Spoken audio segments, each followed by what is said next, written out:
everything I do is a struggle. The gentamicin, it's caused the inner ear damage. It's that constant dizzy feeling.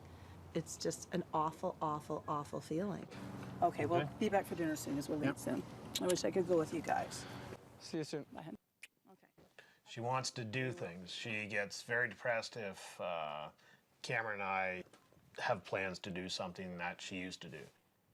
I remember her skiing, biking, like all this stuff, and now she can't ski. Like, it's more me and my dad, and it feels bad when we go skiing because like she has to stay here, or when my dad go rock climbing, she can't rock climb, or all that stuff. She can't really do the active stuff that we used to love to do. People think that you're faking, that you're not real. It's, oh, you're exaggerating because you look normal. You must be normal. I know how I feel.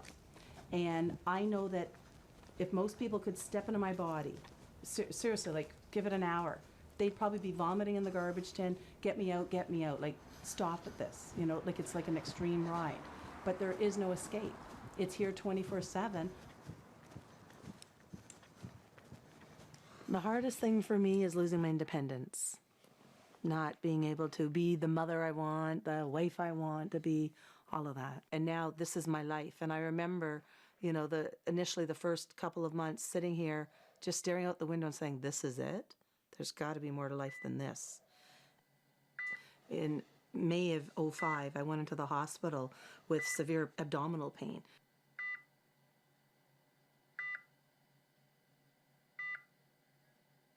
No one raised to me the risks of gentamicin poisoning while I was in the hospital. I don't even recall the name of gentamicin until I was discharged from the hospital.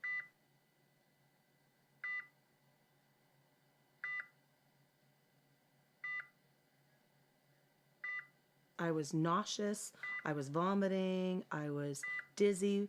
I felt like the room was spinning. It's like being in an extreme roller coaster and the ride whipping by, but you don't see anything. I didn't realize it was permanent until I saw, when I was discharged, a follow-up appointment 2 weeks after I was discharged. That's when I heard that it was gentamicin and ototoxicity, and that it was permanent and that it will not go away. I'll have to learn to compensate with this.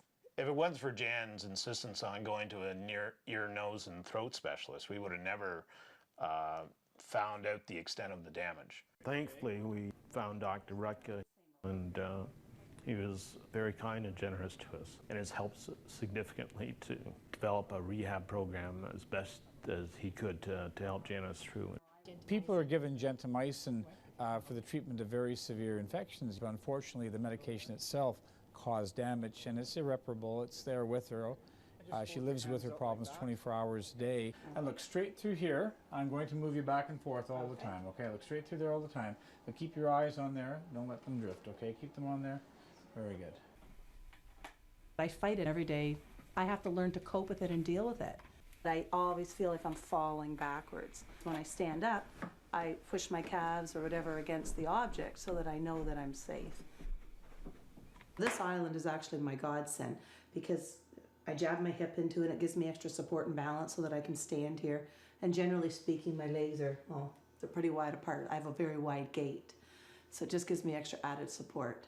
And especially when this first happened to me, this was, I would hold on to it. This is how I learned to walk with any slight, you know, my sandals that just had a little bit of a heel, walked all around her. My physiotherapist would help me.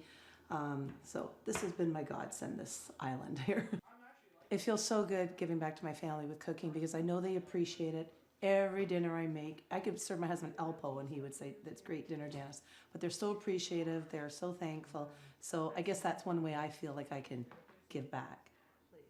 You know, at least it's something I can do. I just have to change my method.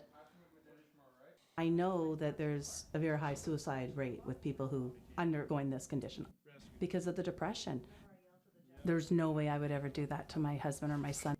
You know, I have my days where, let me tell you, I'm fighting the tears. It takes way, way, way more discipline being at home all the time because you know, I'm lonely. You know, there are days where, you know, the TV, like I feel like I'm wasting my life away. The isolation is the hardest. My lifeline is my telephone. Aw, you're so sweet. And vice versa. You too, hon. You too. Okay. I talk to everyone and anybody. Okay, bye. Even the Rogers rep. The sensations I still feel inside, when I really analyze it, it's the same as the first day I left that hospital, but I cope much better with it.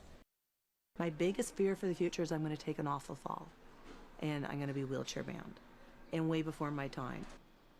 I am one awful fall away from a wheelchair and I don't want that life. The thing was 7 years ago and it still rules our life every day. We're a couple, but we're separated by something. You can't see it, you can't feel it, but it's there all the time. Gentamicin has torn a life apart. Jan's been far better at dealing with it than I had. She's my hero, I guess.